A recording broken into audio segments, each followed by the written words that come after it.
Folks, it's such a pleasure and a privilege to be sitting down with all of you today to talk about those extraordinary films and shows that you made this year.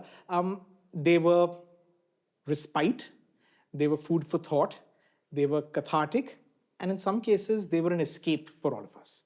So thank you for that, and welcome to the Storytellers Roundtable of 2023. Thank you. Thank you. Thank you, Rajeev. Thanks, Rajeev. So, what quality above everything else must a good director possess? I think managing people. I think you need to be a very good manager.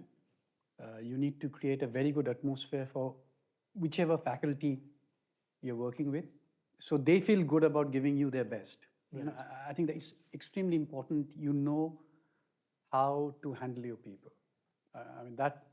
Yeah. My job is actually to manage people on set. Right. I don't do much. I just manage people, and I help them, or not help is kind of patronizing, but I work with them to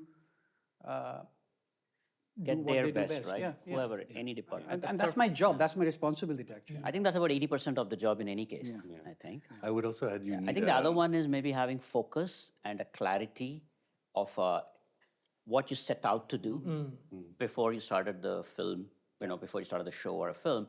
I think that's very important because along the way, you're going to meet so many creative people with so many creative ideas in their own departments that it could end up in a different, it could end up going in a slightly different way. And at the end of it, you're the one left holding the pieces and you realize, oh, I was heading this way. I don't know when it went this way. So I think that focus while getting the best out of everybody so that you're still headed exactly where you want to do, where you want to go. I think that's the other most important. Yeah, I think also, that it's an understanding, a clear understanding of what the underlying, themes are and what the material is really about. Because that's essentially what kind of unites all these different competencies. There's the text, there's the locations, there's all that, but what is it really about? Because that's going to determine sort of what your answers are and help you kind of make everyone make the same show or film or the same piece ultimately. I think also perseverance. You have to persevere. You have to know that, this, because when you begin the first day, especially when you're making a show. So I remember when we started Scoop, they said, okay, we have 459 pages to go after day one. And so taking each day as it comes, persevering and enjoying each day, going there every day and ensuring that everybody who's working with you is enjoying it as much as you do. So that I think that patience, that perseverance, and right up to the end, from the time you pitch the show, from the time you deal with the platform, when your edits go, the notes are given to you, you don't lose your cool. You try to see people's perspectives as much as possible, and then find that sweet spot where you put your foot down. That okay, this is this much and no more. This much and no more, and that. You have to protect. You have to be protective. You have to protect what you have made. Right. You're basically the custodian of so many efforts coming together to tell this story that you feel so strongly about. So I think you also, it's a child. You have to protect it, nurture it as much as you can. I guess you also have to be a decision maker, good or bad, but you have to Take a stand. Take a stand. Because there are like 250, 300 people waiting for you to take a call on something, and you may not know creatively whether you are right or wrong, but you need to have that ability that, okay, this is what I'm going for. And then stand by it. That's very important. Otherwise, if you are directionless, then you are not a director. Yeah. Right? I think some kind of talent. Yes. No, I'm saying some knowledge about different technical aspects that you are on. Because I don't think you should be dependent completely on everything. You need to know what they're doing, and to be able to appreciate what they're doing, you need to know those things. Those things yourself, I feel like when somebody says, I don't sit on the edit, or I don't know what the lenses are, stuff like that, I think all these things make sense because you can get better out of them too. Yeah. And it's really I feel one of my jobs is to mine the best from people, because everybody has something to offer. If you have to listen, take what you want from the actors, from the crew. There's a lot to do it, but have the big picture in mind. I think the big picture is the biggest part for a director, because you're shooting so out of sequence, so minutely, such pieces that the big picture, if somehow you can retain it, you have a big visual, I guess. So Also fascination. I think I go every day, I still find it magical. Yeah. It's 30 years, and it never ceases to amaze me. Every day when something comes out, it's really that love for the magical power of storytelling. I think it's not a very abstract thing actually. Yeah. It's really that amazement when you see something unfolding in front of you. I really uh, feel blessed. Blessed, yeah. As And you I say think that, that Hansal, huh? as you said, because being ex engineers, Yeah. I think it's one of I can't think of another job where the job satisfaction is great. For all of us sitting. Yeah. Usually you ask another person and doing a different job, they'll be like, I don't know if I like my job, I want something else. I think none of us want to lose our jobs. I mean, I agree actually with it's fun listening to these guys because also they've done like many films and long format, and I haven't really so much, but still I can relate to what you guys are saying. Also, there's so many different people on set, and everyone doesn't respond in similar ways. With some people you have to be, maybe a little more you're coaxing. With some people you have to be a little, Correct. pushing them. So you're constantly changing. That's your- also yeah. interesting, to adapt. And as an actor, one has adapted to different styles of direction. Right. So that I think that managing people is an important aspect, and also that preserving, protecting your vision. So just to remember that initial feeling. Oh, I wanted to share this. This was what I wanted to do. Yeah. And then to keep all the other things things away. aside. I agree with that. Yeah. Sydney? I've never directed anything, so I can't speak for a director, but I can tell you what As a you're storyteller, yeah. But I think your job is to take in inputs from everybody and still do your thing. It's really that, modify your thing from what input you're getting, but still do your thing. And I think that's really, that's how I look at Look it. at it, sure. To all of you, when you start a new project, how are you typically feeling? Is it a surge of confidence or is it fear and anxiety? It's a mix. Yeah. It's Yeah. a mix. It's also, for me, it's a bit schizophrenic. So one day I feel like, okay, this is the best thing that I'm doing. And next day you're like, oh man, what am I doing? Why did I say yes to this? Oh shit, can I still back off? Can I call Netflix and say, hang on, I don't think it's a good idea to do this. So it's it really changes and changes day to day, on bad days on the set, you are like, that's it, that's it. My career is over. I'm not doing anything again. And on good days, you're feeling like, okay, you're making something really special, which again might not be true to, the next day. So it's really like that. And what is the first day? First day of prep is great. Yeah. First day of shoot is like, okay, it depends. Yeah. Well, I remember, Randeep told me about something, and that a moment that Prashant and he shared on Trial by Fire, when the car stopped on the first day of the shoot, and Prashant tells him, should we get out or should we just wait a little, man? Because once we get out, it's all madness from here, right? Yeah, it's like we can just drive on, We don't have to get out. Forget the whole thing. We just go back to the hotel, take a nice spa. I usually take a difficult scene. I begin with a difficult scene. Interesting. So once I cross that barrier, I pick up a difficult scene. It takes time. The actors are slightly unsettled. I like to we go in unsettled, and I want people to be more unsettled. Interesting. Because I believe that this is the most unsettled you will be. And once you have come out of that, and I always tell them that if it doesn't work, we'll do it again. Yeah, right. But we do that. We sort of try to get into that one tough moment. I always, when my first AD, I tell him, he knows the first day is going to be tough. Right. But moment you cross that first scene, and then you start feeling a little more in control of. Otherwise, when you do easy things, you go in and say, he walks in, looks on the right, looks on the left. You don't really feel much in control. That when that big scene comes, you're still.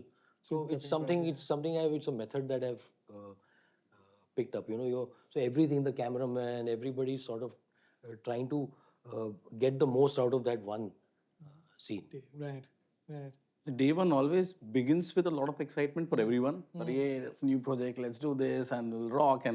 But I think there is always a nervousness, inside that you don't know exactly how it's going to pan out. But it's like a batsman going to the pitch and facing the first few balls.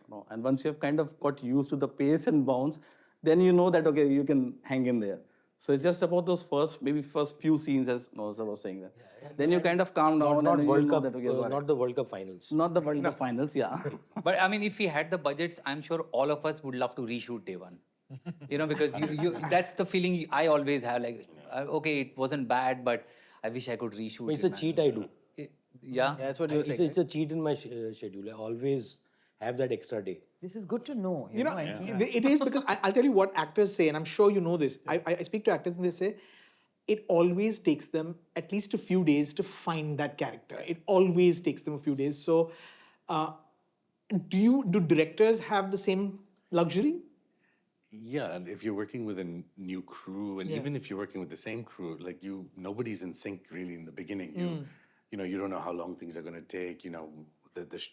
The shot design. So that first 2, even 3 days, you're still finding each other and finding your rhythm. Yeah. So yeah, if anyone offered me the chance to reshoot the first day, I think I'm going to do what you.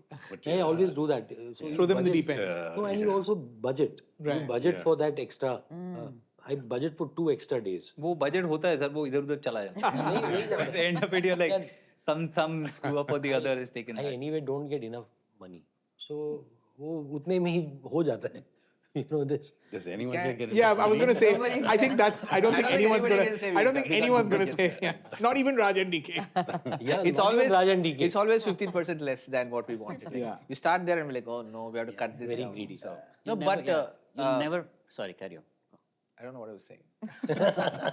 The first days, I was saying that I think first days is the most prepared for us. Right. This is the only time DK and I are sitting and making shots, which we never do later. First day only, like shots, and we draw diagrams, and DK will have a new book, and we'll do it in the car together, like sit and call the the whole HODs, everybody's in it, and we're explaining shot 1, shot 2, all these.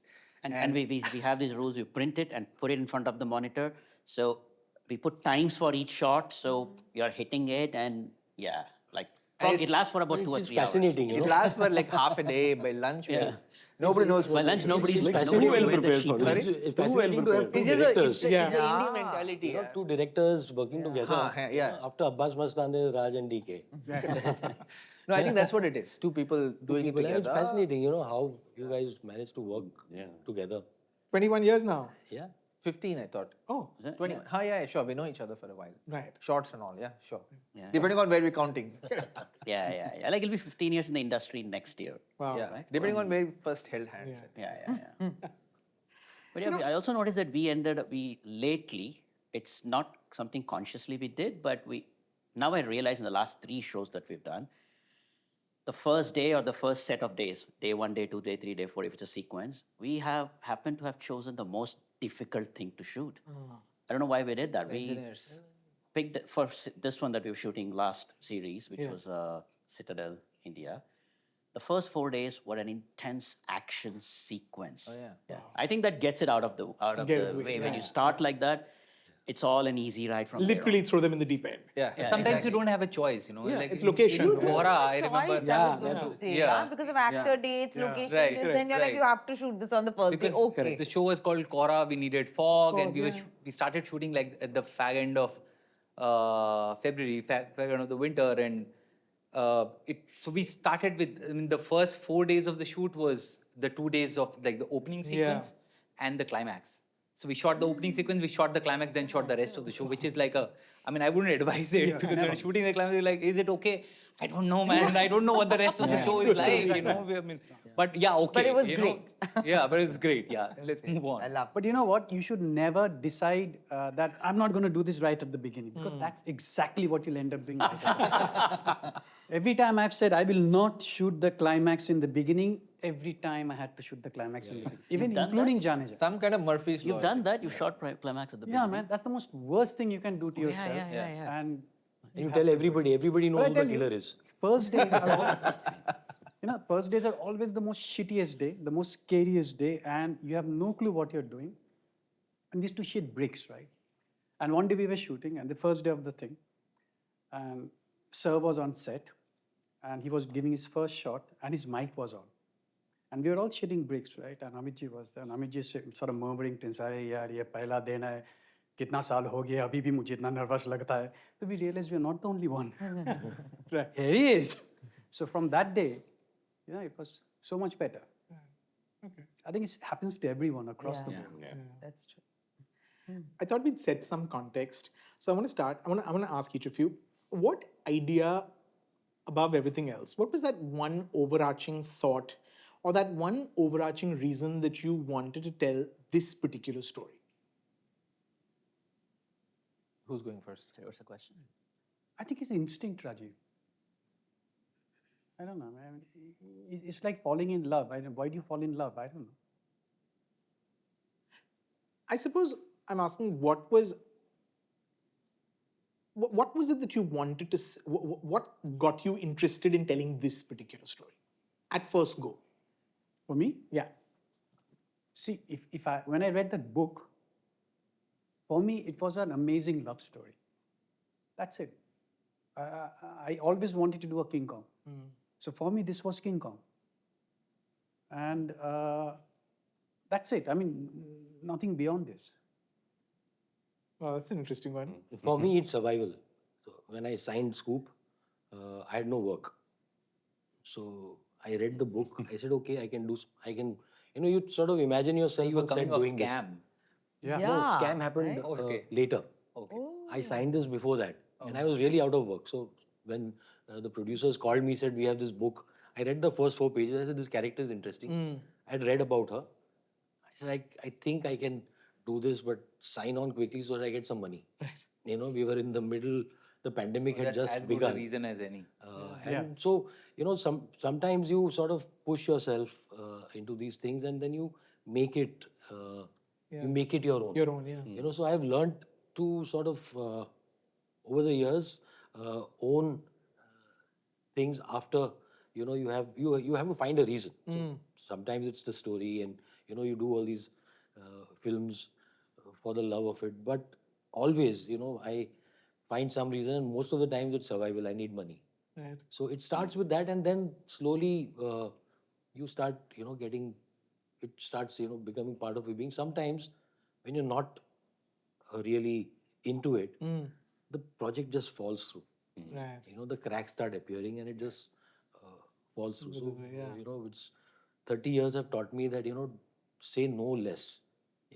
Try to say yes as many times as possible, because you are just grateful that you're still getting work.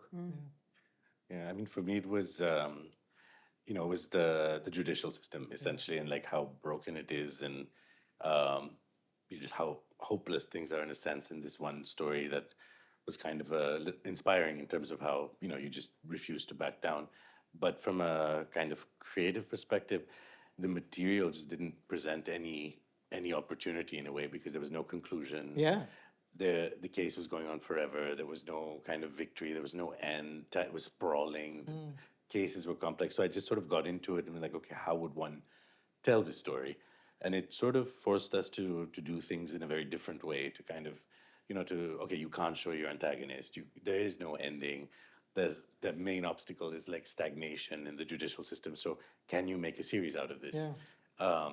And that became an interesting challenge, and little by little we got into it, and we did things we would never have done. And I think in some ways that kind of gives what your work a bit of character. It's like the things you can't do more than the things you can do. Right. So and then it was just gratifying to sort of shine a light on those people and their struggles as well. Yeah, it was so interesting that approach you took actually, with different episodes shining a light on different aspects. Yeah.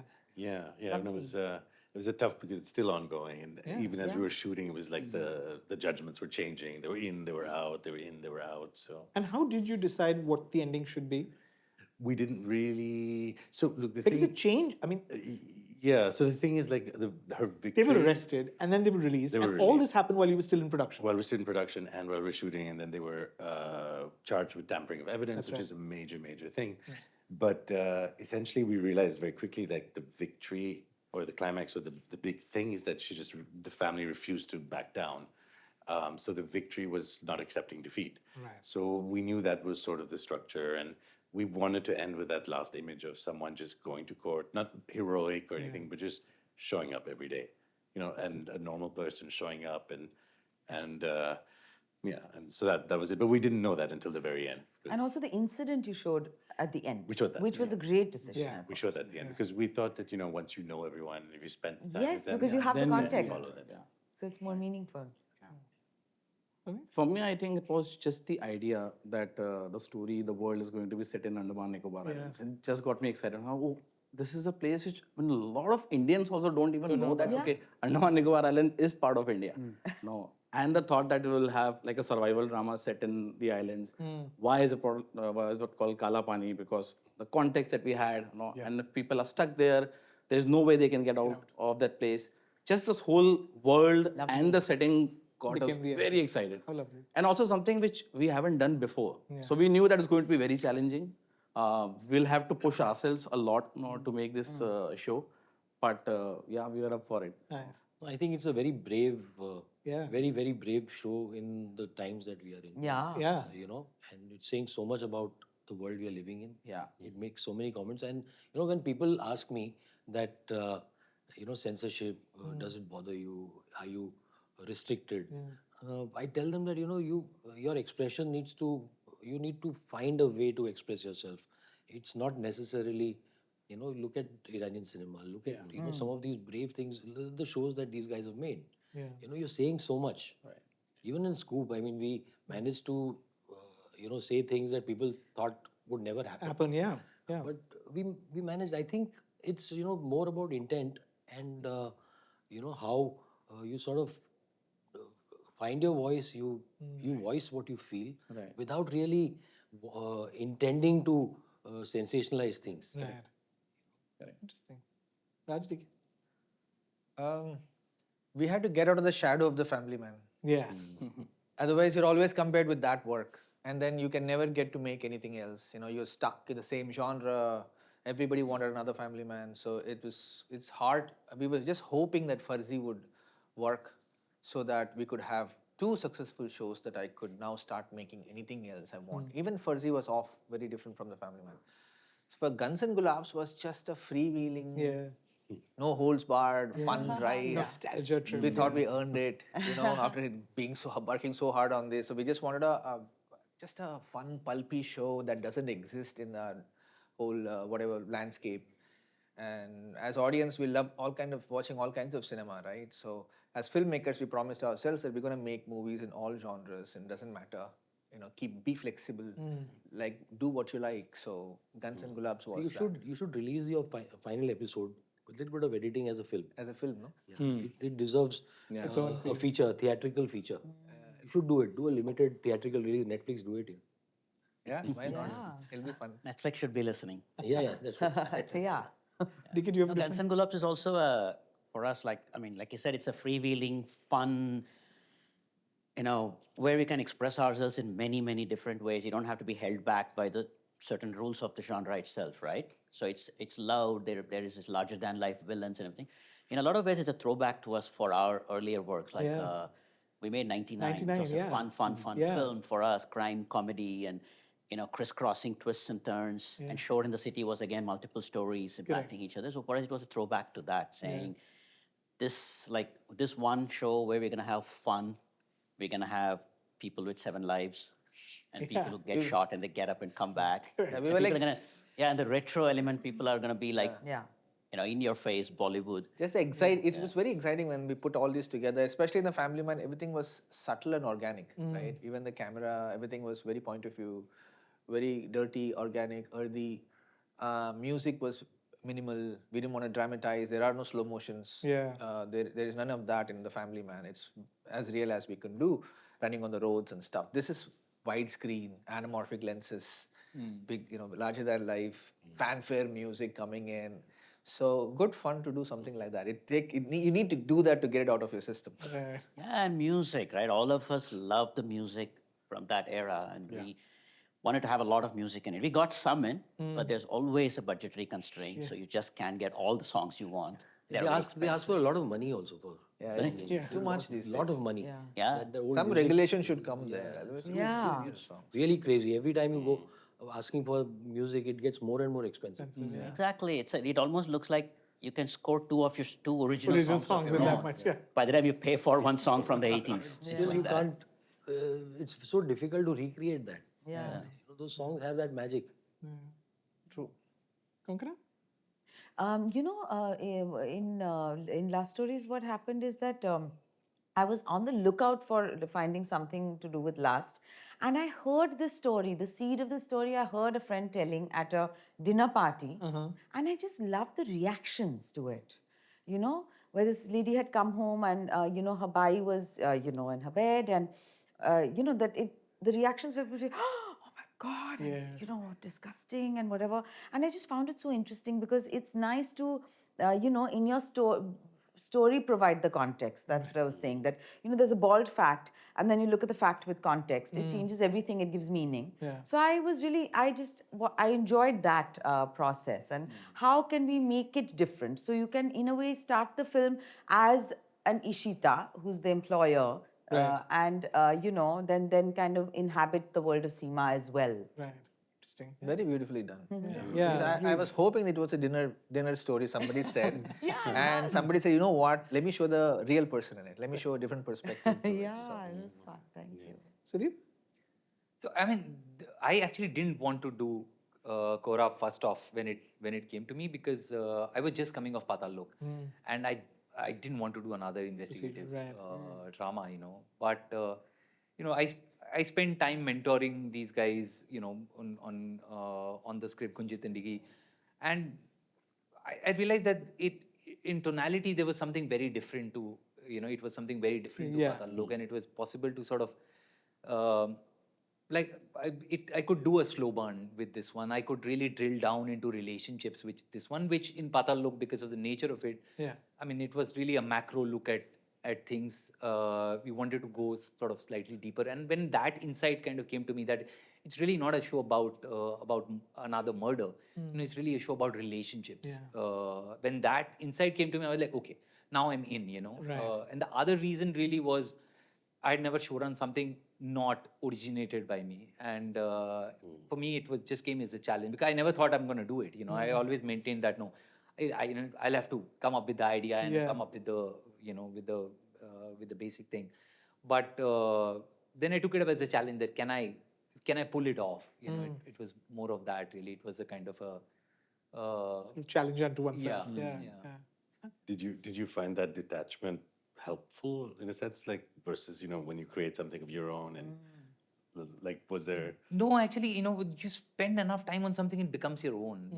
It was really like that. So I mean, by the time we got into prep, I told these guys that I'm going to do the final draft of it, and then because if I'm going to be standing on set taking calls, I need to be very sure of why this line is there, and do we need to shoot it or not? Do we need this particular shot or not? And all of those things. So in the process, you kind of own up the material, and it becomes yours actually. Right. What was the scene that gave you the most anxiety? I think for me it was, we needed 8 days, we had 7. And we worked, I think, some 21 or 22 hours on that last day. On that final scene, which was between these two women at the vegetable vendor. And that is a scene that was rewritten right at the end, thank God. Because there was another character and we would never have finished, I think. In that sense, that did give a lot of anxiety because it was also on the road, and so there was traffic, and we had to finish other things and then get to that location. So that was difficult. It's so interesting because ultimately what we retained was, the most basic stuff where we were getting the emotions, and the closes where we were getting the emotions. Even though we shot it in so many different ways and got everything and whatever, but what we retained was actually just the essential stuff which worked. For me, it was I don't know if you guys have ever shot a stampede, but it's frightening because that's one thing juniors do really well. Is like you just so we had these in these staircases and said, okay, now go. And it was terrifying because it actually became a stampede and there was smoke and stuff, and we thought people are going to die. And then no one can hear you say cut, and no one can hear me anyway. So so that was terrifying. I don't know, man. In Janeja, I didn't have much anxiety as such. I normally don't have those anxiety-filled scenes. But I think I remember once, long back, this is like Kahani times, we were shooting on a metro platform in Cal. And there was a scene where Shashwat had to push Vidya onto the tracks, and the track was live, and we only had about 5 hours to shoot that whole sequence, of her coming and pushing and everything, and we were just scared that if something happened, we still have 30 days of shoot left. No, sorry, it was a very bad joke. It was a very bad joke. No, but that was really not with Vidya or Shashwato, but like he was saying, the juniors are very good at falling off. So you have to really, really, apart from getting this scene done, you have to also make sure that it's just for the safety issue. Barring that, I don't think not much anxiety. We had a jail in Scoop, and when we went, it was a location in Baroda. We couldn't in India. You don't find good locations for jails. So this was an abandoned,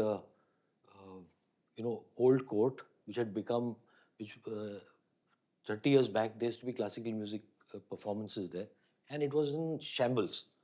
But somehow, my DOP Pratham felt that this is good. And it had to be cleaned, it had to be redone, and we didn't have enough money for it. So I had to trade off 2 days of shooting so that we could shoot there. So that 2 days I'd kept for reshooting. Went into the jail. But we went then, I did not know exactly how, what, it was like starting all over again. It was almost towards the end of the schedule, and it was like starting all over again because it was a new phase in the narrative. 3 episodes later, the show becomes a jail drama. It's a prison drama. So I did not know what was the starting note. And there were junior artists from Gujarat, so the cells were like totally packed, filled. There were kids there, noisy children, and none of them, these are not the junior artists from Mumbai who work day in, day out. They who are trained, who are sort of cinema literate. These guys have just come and they've been put there. Great faces, but they look into the camera. And the first scene is supposed to happen there. She's sitting there on her own. I didn't know what would happen, how we are going to shoot it. So the first shot, suddenly I felt, that we were entering into a bit of a hyper-real space. It was not. The rest of the show was, so it almost shifted genre there. And slowly I began embracing it, So there was a scene where she's stripped. So then slowly all those things, it's something I'd never done before. Getting little hyper-real with it, visually as well as, in the performances. There was that little bit, I pushed it a notch higher. And it was the first time I did it, I enjoyed it. I enjoyed doing it. I just felt that the jail made me feel that I felt very, very claustrophobic in that space. There was no place to move the camera. There was no place. And I said, don't make space for the camera. Don't have movable walls.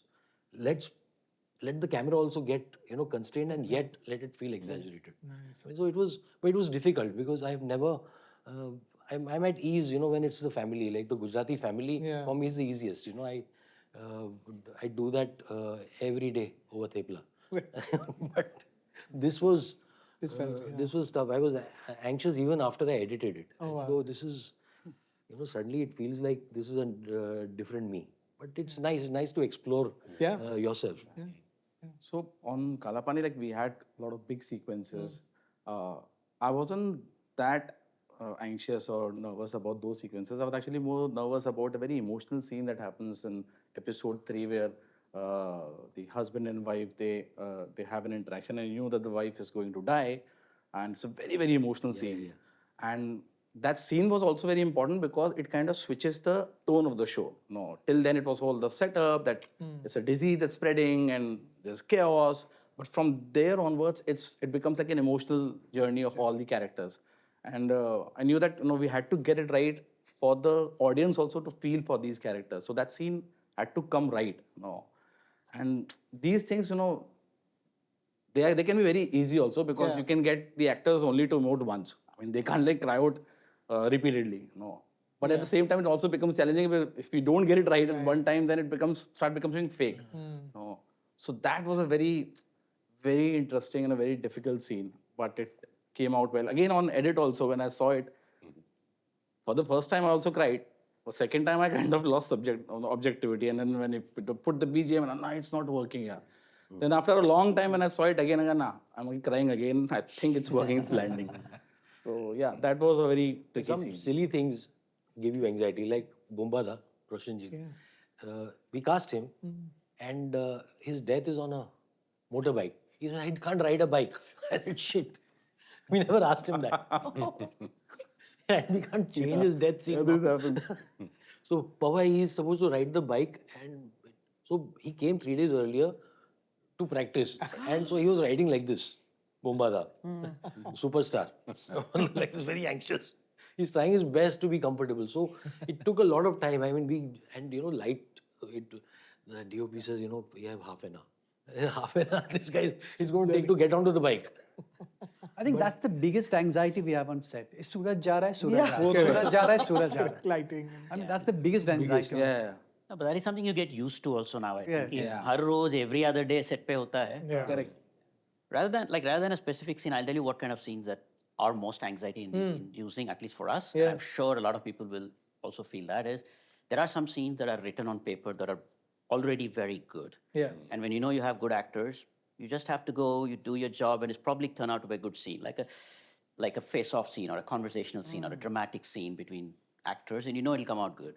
But there are certain scenes that are minimally written, typically action scenes, or typically, like for example, in Guns and Gulabs, there is a climactic face-off between Tipu and Atmaram, right? I mean, what do you write on paper? He sees him, he shoots him, and this happens, this happens, this happens. Now I think the pressure is on how do you execute it? How do you execute it in the best possible way, right? That's where the pressure starts building up. So you show up on set and everybody's now waiting because it's not clear. It's not clearly written. What's the shots? What's going to happen? How it's going to start? Yeah. Now we are starting to invent on set, saying, okay, first he comes here. There's also mood and tone, right? Mood and tone is the main problem. You can't capture it on the paper. pace and the execution, the specific shots, like he shoots him, he flies off, he falls off. Right. So the number of pieces in it that will either all come together at the end of it or not is depending on what you shoot. I think those are the most anxious days. And it's do you approach self-imposed. those instinctively, or do you storyboard and No. you just approach those instinctively? Yeah, and- that's what I said. First day we do the shots. After never that, it's again. on These the are not set. storyboarded, man. Like once you're shooting for 60 days, 70 Yeah, days, on There's the, no time on to the storyboard. 65th Today day, we do what that. storyboard? Storyboard is Like you have to stop now to... I don't Storyboard know and short list. storyboards also. All that is I can't figure them out. Also Action's because really tough like that. Just to because also we're coming from, I still think we stick to our indie roots, our independent roots where we can't waste a day. Where I don't think we ever reshot a scene. I don't think so. Maybe there's a couple of exceptions. So you have to get the scene right, period. Today is a scene, we do the scene. There is no plan B for us. So that's a self-imposed anxiety even now. I'm sure other filmmakers must be laughing, saying, haha, I shot it 3 times. So, but we've never shot a scene again. Wow. So now that's an extreme anxiety, right? Sun's going, lights going, the actor is not performing, somebody's forgetting lines, they want more time for lighting. All kinds of stuff is in play, but we have to finish the scene today. So that for us is the one that gets us. I think we need to ease up on that and say like, And nobody else knows, right? Nobody else on set knows. इसमें 4 page है, अभी 2 page हो गया, 2 page हो गया. The first AD has no clue. He's coming and saying, sir, अब क्या करें? What is happening next? He's like, okay, so he's gonna come from there and he's gonna be hiding here. We're just making it up now. At this point. Only we know what's happening. and we'll secretly ask each other, is this going to work? I would even say that this is probably the core reason in Family Man, all these single shot sequences, I think this is probably the genesis of it because the first time we did it, we had the sequence, there are these boys in the van, they're going and cops everywhere and he gets shot. I mean, you can shoot it in many different ways. You could shoot it the spectacular Hollywood way with 10 cars and crashes and all. We don't have the money for it.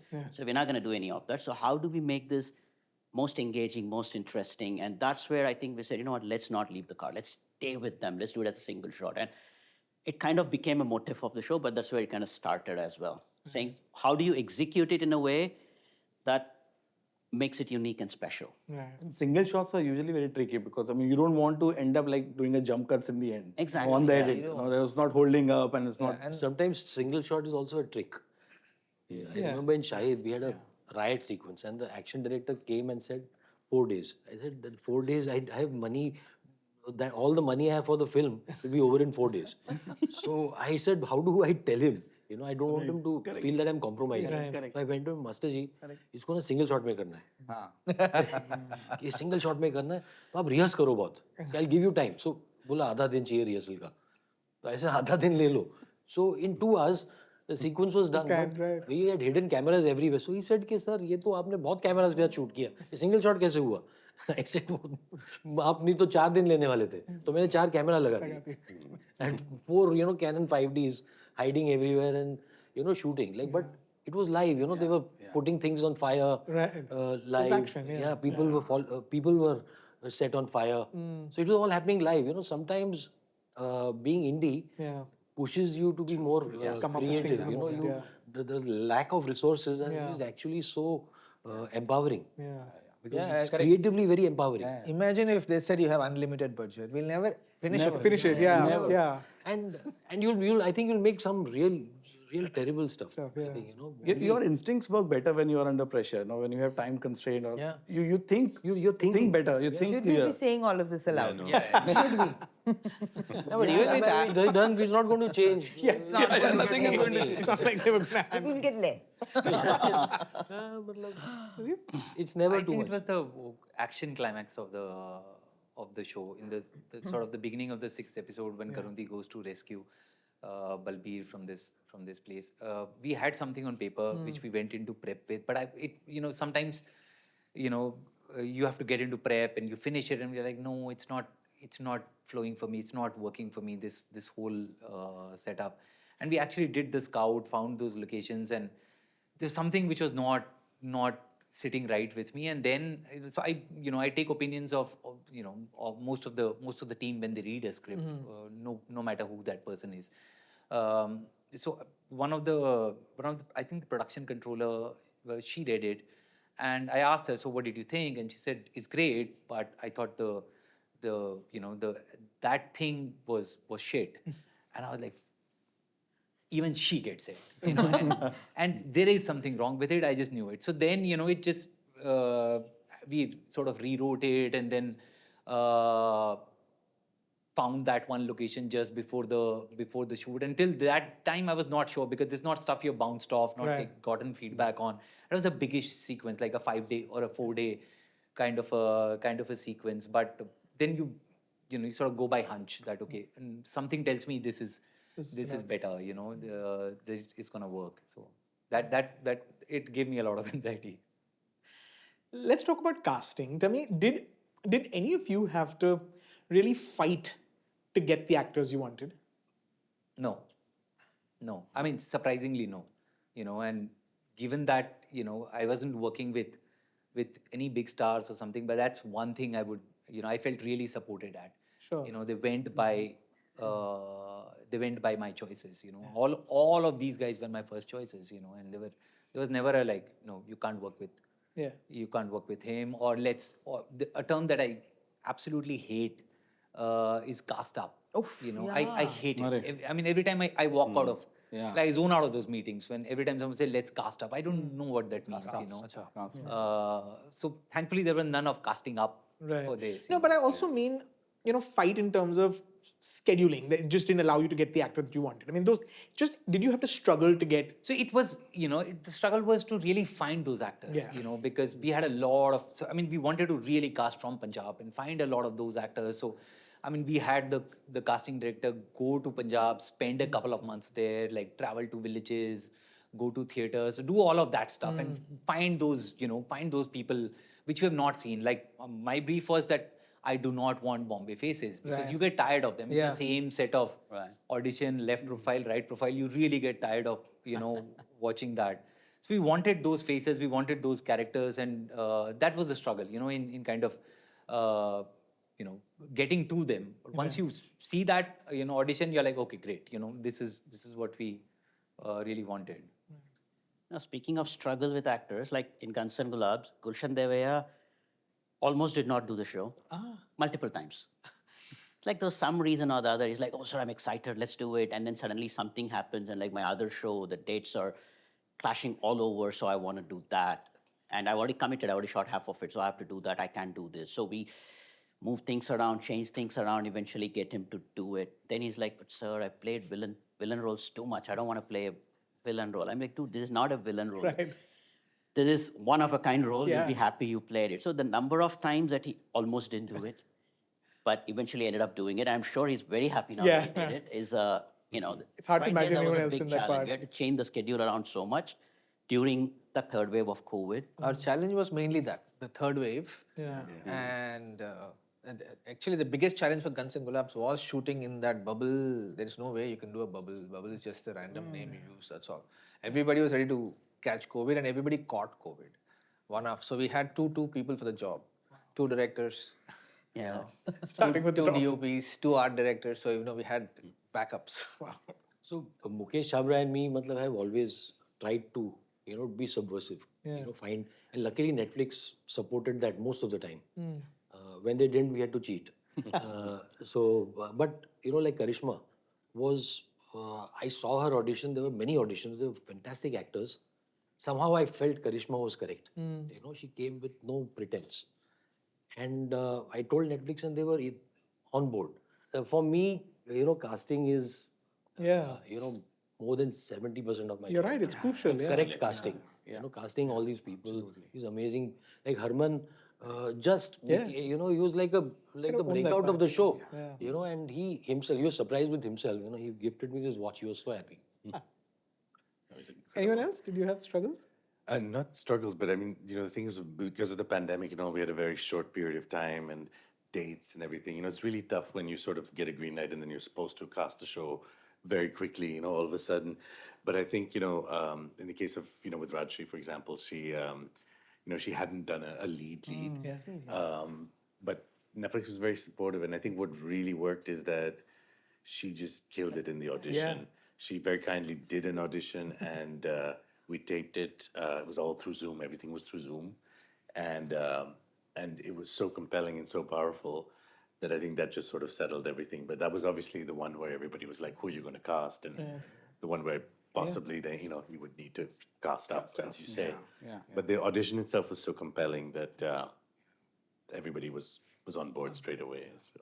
I guess, I have never worked with stars as such. So kind of Netflix knew that, no, I'm not going to come up with options. No, will be known faces. But they were very supportive. Like on a show of this scale, we got people who, and I wanted not really known names because that kind of helped the show, helped the characters, helped the story.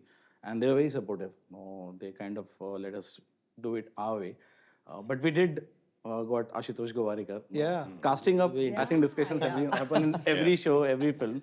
I think it's also, we have to, at times I put myself in their shoes. I said, okay, they are trying, within their capacity, trying their best to help me make a better show. For the show to go wider, they're trying. And you have to find that, middle ground where both of you agree on things. I think it's a push and pull. It's a push and pull. Like Zishan came from Netflix. I mean, that idea to cast Zishan, and such spectacular, So good, such a lovely actor. And Zishan is somebody who started almost with me in Shahid. So, and yet, out of sight, out of mind, because Zishan has done so much work. So casting Zishan in that part was, and Zishan called me one day, he said, sir, इसमें English बहुत है. I said, so Zishan, you are from bloody KMC. You've done English literature, MA. Matlab, why you worried about English? Bola, nahi, my accent. He said, why do you need to sound like a Britisher? Yeah. This is not the Crown. Yeah. You're not playing Harry. You're playing, I said, just watch Hussain Zaidi on YouTube. And so he watched me, he said, sir, meri to isse achhi hai English. Konkana, you'd have been great in any of the two roles in your film. Why have you stayed away from directing yourself? No. Why will I take this on unnecessarily? Anyway, I'm doing acting. Otherwise, I'm primarily an actor. So I get my fill there. I don't want to subject myself to that. Also, when you're acting, then in a way, you're loaning your body out to, a character. And then when you're directing, you want to be able to, wipe that sweat off, or, just like whatever you need to do to yourself. You don't want to have to then worry about like hair, makeup and costume and things like that. I don't think I would torture myself like this. But Konkana, really, you should be So you should be directing more. Yeah, you should Directing be myself, though, no. That's fine, but you should really be directing. You should also act more. I mean, we don't see you. Yeah, guys, I'm also enough, acting. These are directors. Perfect place to make the pitch. Yeah, just so you all know, I'm an actor. Yeah. You? DK is also pitching these days. Yeah, me too. Okay, but yes, me too. Yeah. please. Just so you know, I'm also an actor. Who you really See this? I've seen your commercial. I am also an actor. Folks, this is the Storytellers Roundtable. these guys have rejected me. These Raj and DK. When did we reject? In Family Man. You didn't have the I was range. supposed to be I even offered you a role. You were not Firstly, no, you said you chickened out because Manoj told you that he's a bad actor. You chickened out because Your reputation precedes you, answer. Manoj matlab makes it a point to go and tell people he's very bad. बहुत बुरा actor है, बहुत बुरा I actor had to see, watch you very closely in that commercial. Ki any expression is coming out. मतलब I overshadowed Tigmanshu in that commercial. Tigmanshu. Another actor. Correct. Director. What is your approach to creative feedback? How do you take a note that you might disagree with? We changed the script on the set, like an entire. I'm being true.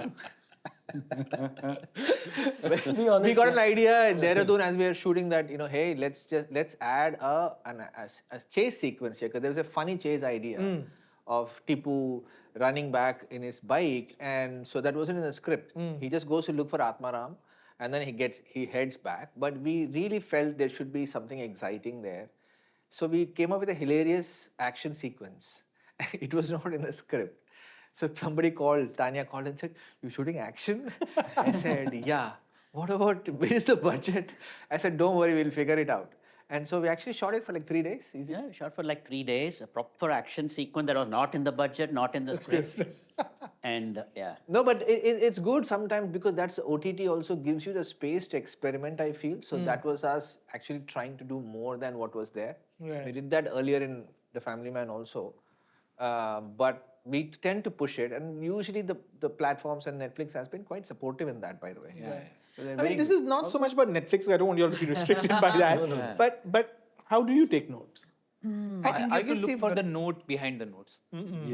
So when people tell you that there is something wrong with your script or your edit, they're always right. But when they tell you what is wrong with it, they're always wrong.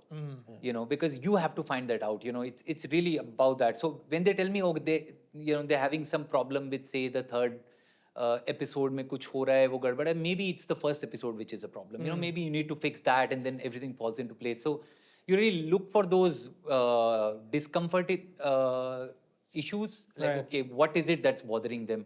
But find the answers yourself. And it's a bit of that, actually. Make them rewatch it, and somehow it feels like, oh no, it's working now. Now it works. Right. And I don't think you should music came in. outrightly It's not reject the feedback. No, it's important. No, I think it's important that you hear the point, Yeah. because you are so close to the material that at times you don't have the objectivity, Yeah. So But someone else often telling It's you. never a, it's Often never a, you have an But like the there are down times- key about something, Correct. and And then that only 2-3 people pick up. Correct. Maybe not Correct. exactly the same way, Correct. but somewhere around it, Yeah. uske Correct. aaspaas. And And also then vice like- versa. Sometimes you know that this yeah. is And right. it's also never a you have to do kind of a thing. Right? Yeah, It's more like a suggestion, recommendation. But see, the way we look at it All is, the factors come in. besides us and the core people who worked on the show, the studio execs are the first people watching the show, correct? And so you have to look at it like audience feedback. Yeah. The first audience, smart audiences too. So you listen to them, and if they say something, you have to take it in broad strokes, like you said. You can't say this scene, this line. It's not that. They're saying, I didn't understand why he said that. That means, okay, somehow there is a line that wasn't coming through clearly or something. So you Right. try to fix the problem like that. I even ask them the question sometimes when the feedback comes, like a lot of feedback comes or like specific thing. I ask him, okay, are you saying this because you felt this as a viewer, or are you now putting your executive cap on and thinking that the audience will find this problematic or hard to understand? Right. And a lot of times if they say the answer is no, I'm thinking for the audience, I'm like, it's okay, let it be. Yeah. Then you and I are on the same boat. Like, I think the audience will get it, you don't think they will. Let's put a pin on it. But if you say that you didn't get it, I'll address it. then I will definitely look at it. Sure. But Sujoy, I feel like surely there must have been someone that told you, you have to show what the teacher did with the body. How did you fight that? I still get stopped over there and people ask No, me. I mean before you put it out. Yeah, I was at another panel with him where that's the question people wanted to ask him. Correct. What happened to the body? Body guy. No, but that's the whole essence of the story. You see, this guy was giving you this whole fund on P equals NP, right? Where either you find the solution yourself or you accept the solution that has been presented to you to any problem. And this is the solution he presented to Vijay and the rest of the world. And as far as the world is concerned, the body is found. So how does it matter where the actual body is? So for me, that was the essence of the story. I mean, that was his victory was. So, and that's how it should be. People should believe that is the body because everybody chose to believe that is the body. Did it take some convincing on your part to be allowed to do that, to get away with it? With Netflix. Netflix? No, actually not. No, they were quite okay because, actually they were quite cool about it. But as long as, I think the only thing I got back from Monica was she wanted a little more clarity on the explanation, which we did. Okay. Which I think also helped telling the story a little better. Apart from that, there was no exact body udhar hai. Okay. To all of you, what's it like watching the first lineup, the first edit, for the first time? I mean, I try to work with the same editor that Yeah. I've worked on all my stuff with. And so now we very clearly I say you don't have to show me the version that I wanted to write. You don't have to prove to me that something's not working. So just save me that pain and cut everything that doesn't work and then share it with me. And we know each other really well. We spend hours and hours, in the room together. So I don't see that version actually. I see the version that's already stripped of all the Excess fat. yeah, so we try to jump that phase as much as possible because it can really be crushing, especially in the beginning, when you're getting started. So thankfully that's my solution. I don't want to see it. For me, the first lineup I ever see is the most exciting part. Because I think till date, whatever good movies I've made has been made by my editors. Okay, they have made my film. And I think that's the most amazing part because I give them my rushes. I stay the fuck away. And they make a film. And that's the most exciting part. And I think that's the best thing that happens. Wow. But seriously, all my good films has been, whether it's Namrata, whether it's Monisha, whether it's Urvashi, they're the one who has actually made the film. I've given them some rushes and they have actually made the story. Right. So you're not in the edit room with them through the edit process. You come like every now and then. No. I come, I hang, I have a cup of tea, have an omelette sandwich. All those shit I do. And you. Wow, that's But you let them find the film. Yeah. Yeah, and they're amazing. You have to. We have some amazing editors in our country. And they're so good. Correct. And you have to let them be. You cannot go in there and tell them, Yeah, it's the same rule I follow. I mean, you the one editor I have worked with, she's fantastic. Yeah, no, I mean, So the first edit is always hers. The first cut is hers, and then which I don't enter. I tell her I don't want to see anything. Even if she wants me to, I say no, I don't want to. Just do your thing with it, and then I'll come in. And then you watch it. My process is I'll watch it twice. First and which becomes difficult if you're like 8 episodes. You're like, okay, that's like 4 days of just that. So you watch it once as an audience. You're like, okay, I'm watching a story. You do not wear your filmmaker hat. Then the second time when you're watching it, you're like, okay, you take a deep breath and say, okay, let's get to work. And that's when the real work then kind of start. Then you're there for every shot, for every hour of edit. You're there throughout for the next 3-4 months. I enjoy editing the most. Yeah, it's fun. I think editing is where It all comes together there. doesn't and it? it's also it's painful sometimes.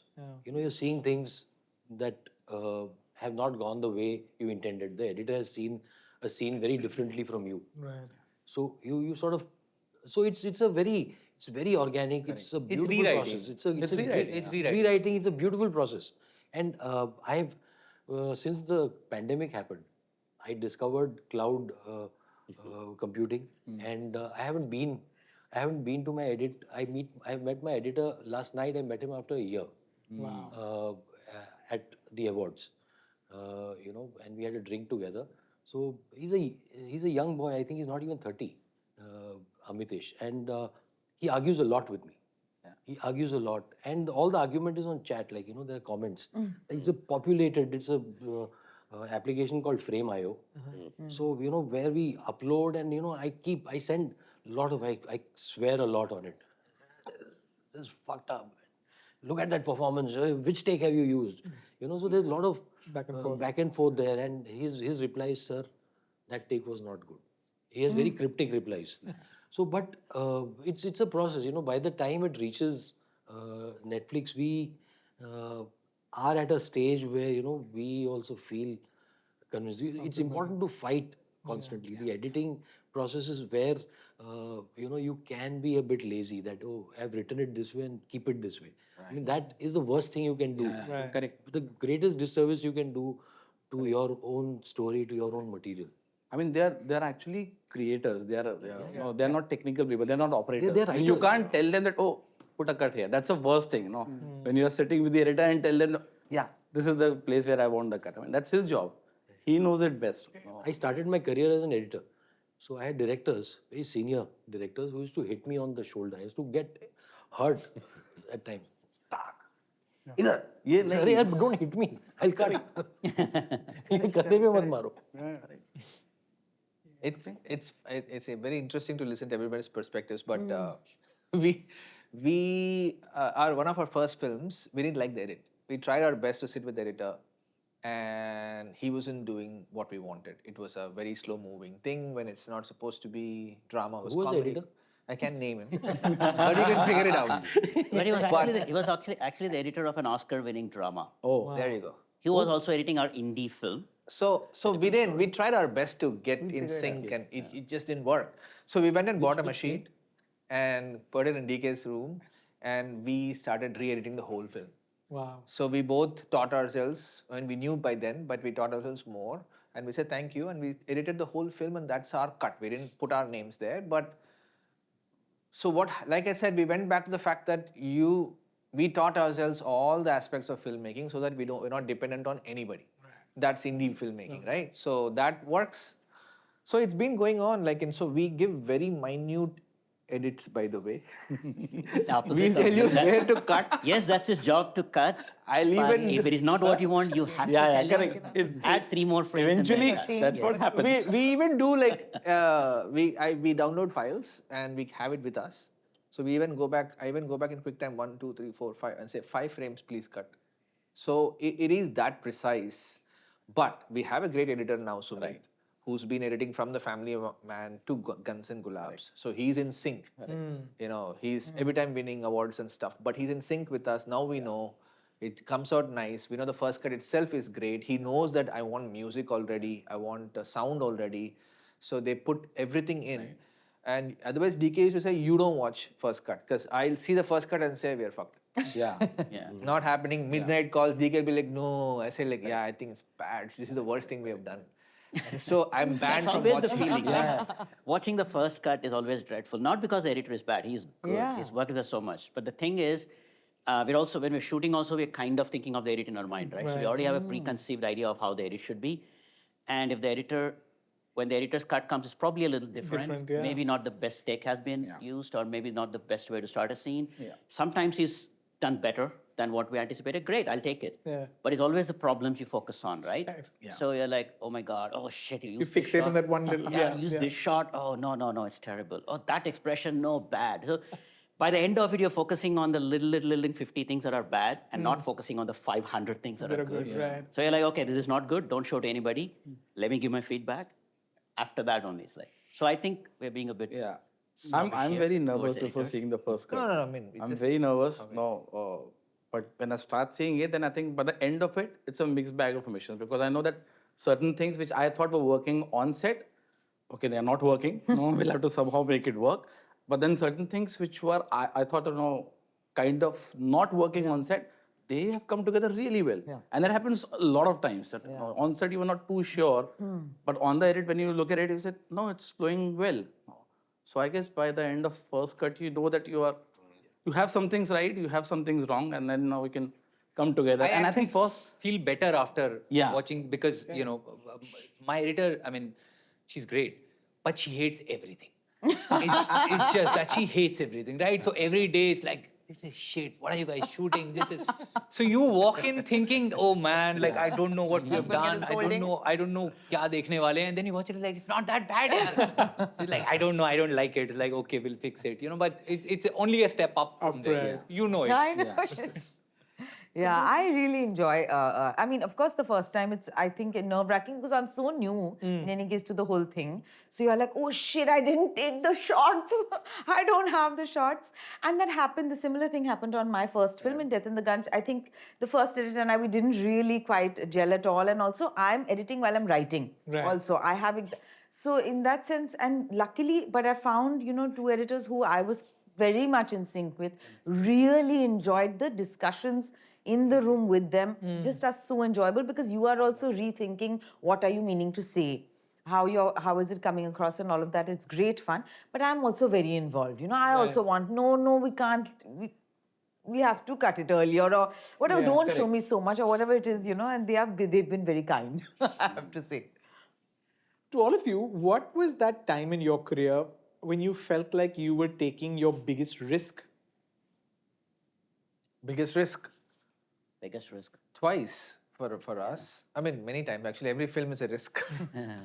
But first time, I'll make it quick. First time is when we did Shore in the City, and it was lauded everywhere. The great film, best film, and all that. And we say, I want to do zombies now. So you're like, what? You're just throwing away all the serious filmmaker tag and saying some chutiapa. You know what I'm saying? So that was a big risk. Yeah. We knew going in. We don't even know what it is like to shoot some random zombies in Goa. Right? So that was one. The second time was doing Stree, where we said, you know what, last film didn't work, and we're going too much in the whole commercial route. Yeah. I want to go back to where we started, believe in that crazy idea, and we'll do it ourselves. We'll put our own money, we'll do it ourselves, just make it as small, and take that risk again to see, your hero is not he's not the chosen one. Right. He's the son of a prostitute. Everything is off. Everything is off in that film. Nothing is like by the hero, by the rules.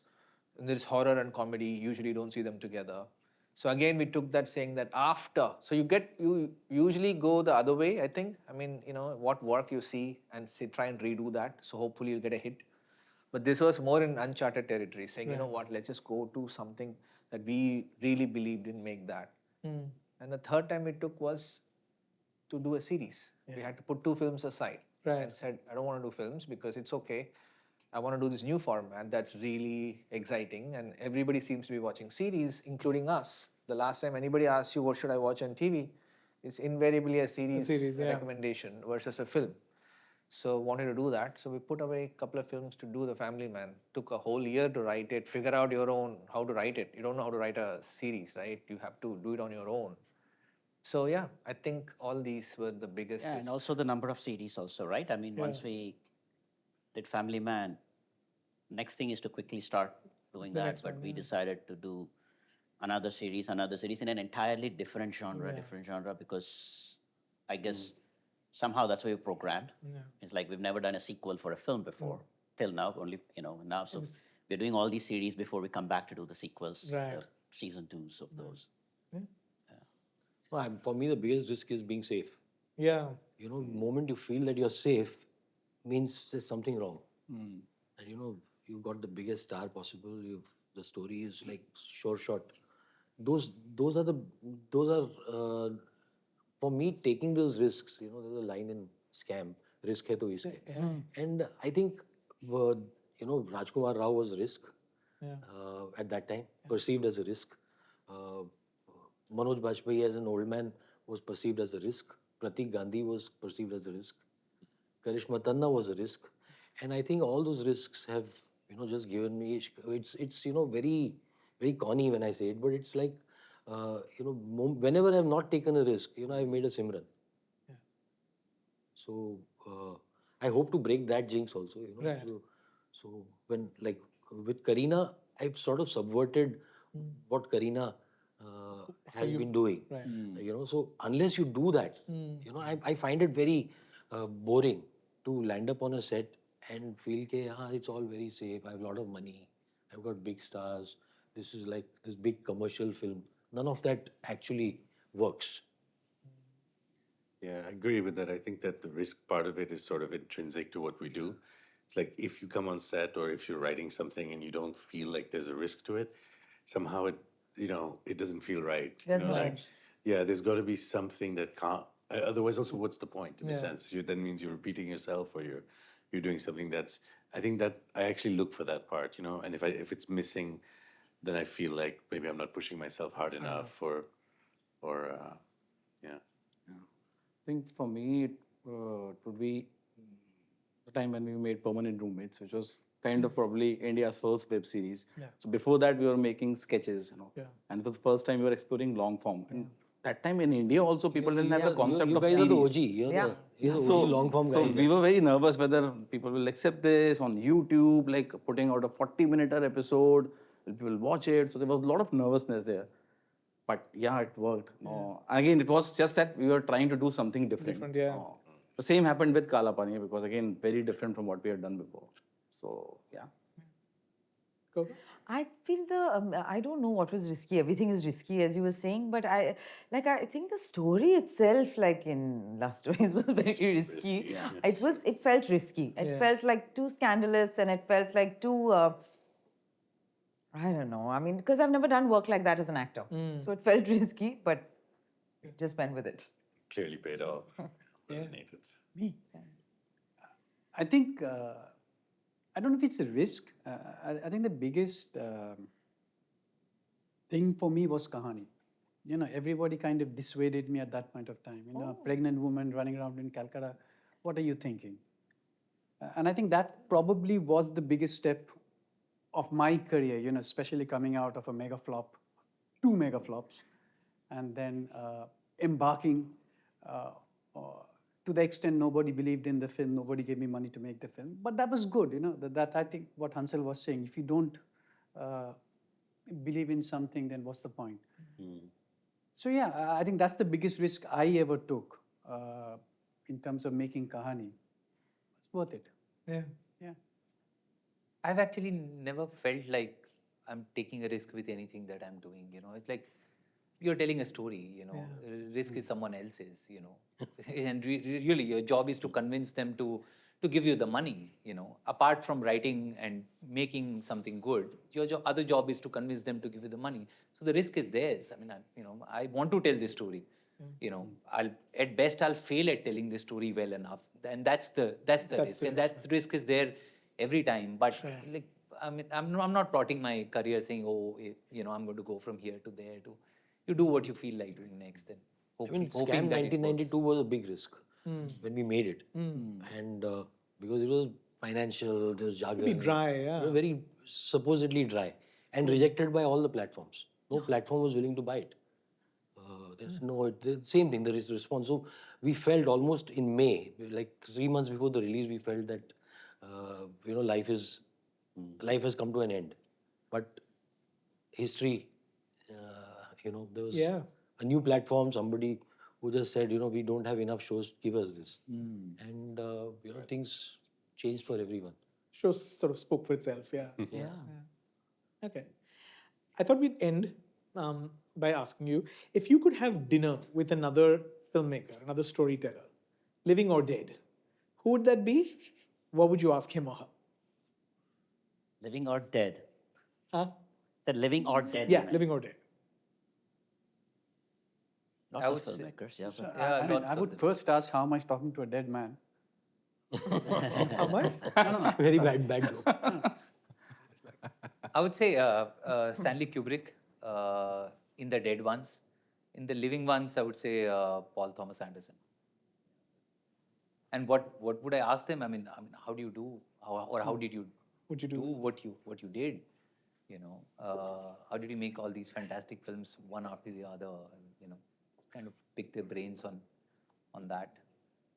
Kubrick, especially. I mean, he was fantastic. Although as an asshole, but he was fantastic. Okay. Maybe we can ask him, was it necessary to slap all those people around? While we Yeah, are I think you should bring that up. along if with you're the having dinner dessert, with we can him. ask that. Yeah. Right. For me, but yeah, I guess it would be Almodovar, and if it could happen in the early '80s with all his friends who made movies at that time, I'd take that, yeah. And ask him, I don't know, I just, so much to ask him, but definitely Almodovar. Okay. Any day with Steven Spielberg. Just how he has evolved, how he has stayed relevant and still making films. And I would also like to have dinner with Salim sir and Javed sir. Yeah. Their minds is just different. They have the best stories. They're the best storytellers. I just want to listen to them. Okay. Suja? I think living, I would want to probably sit with Clint Eastwood. I just want to know where does he get all the time. I want to know his time management. When does he get time to read all the books? When does he time to get to write? At 93, he's shooting. Yeah, there's a picture I of want to know what he eats.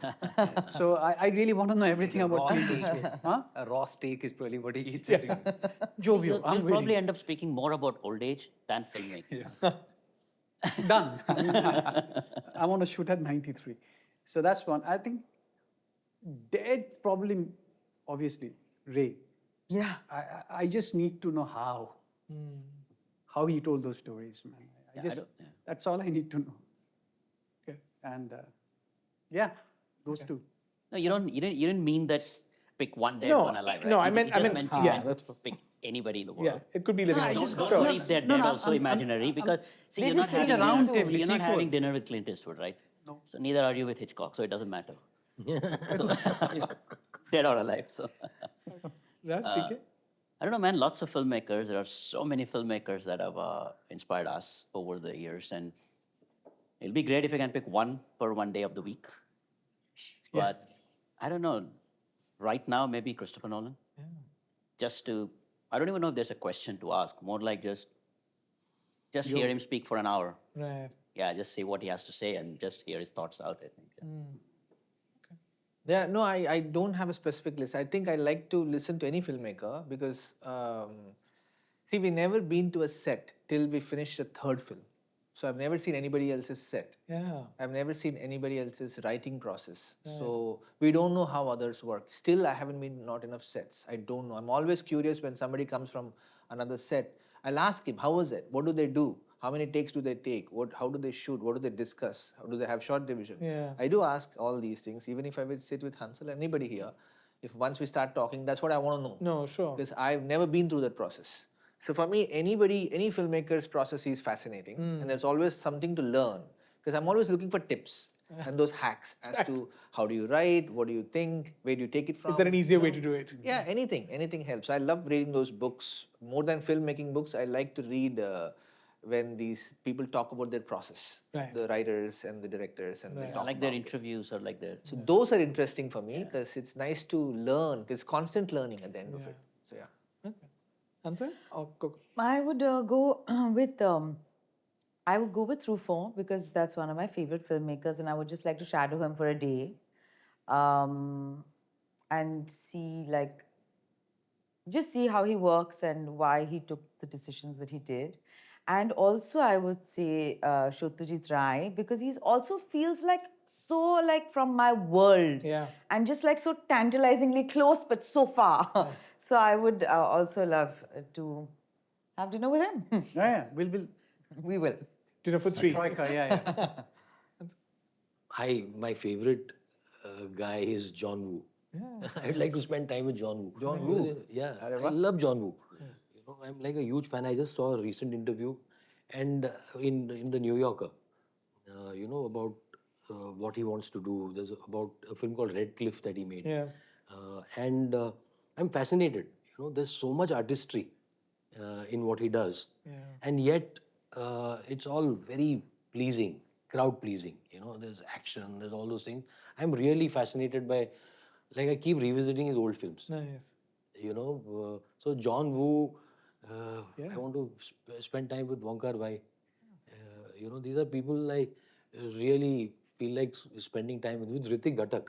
Yeah. I really find, there's something in his work which is so imperfect and it's so beautiful because of that. That I want to see where, that angst. He's not shackled by craft. He's Yeah. so unshackled in what he does. And I mean, I think he'll be fun, it would be very irreverent. How lovely. I feel like these really give us an insight into the filmmakers and the films that have shaped you and your process. But thank you for sort of so generously sharing why you do what you do and how you do what you do. I hope that this really benefits other filmmakers and other storytellers who want to follow in your footsteps.